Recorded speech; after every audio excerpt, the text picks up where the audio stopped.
Hello' guys, বৰ্তমান আমি মাকৈ খেতি কৰিছিলোঁ। হ'ল আজি কি বুলি কয় 30 বিঘামান হ'ব মাকৈ খেতি কৰিছিলোঁ। বৰ্তমান এতিয়া মাকৈ মেচিনো আনিছোঁ। মেচিনটো বৰ্তমান ষ্টাৰ্ট কৰি কেনে হেৰি কৰিম। এতিয়া বৰ্তমান আধা মাকৈ হেৰি কৰিলোঁ, বস্তাত ভৰাইছোঁ আৰু আছেই ভৰাবলগীয়া।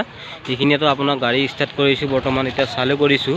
এতিয়া আপোনালোকে চাই থাকিব মাকৈ কেনেকৈ ওলাই আহে, মেচিনত কেনেকৈ ভাঙে সেইটো আপোনালোকে চাই থাকিব। বৰ্তমান ৰেডি হৈ আছে, আপোনালোকে চাই থাকিব হা, ভালকৈ চাই থাকিব ভিডিঅ'টো। এতিয়া বৰ্তমান মাকৈ ষ্টাৰ্ট কৰি আছে।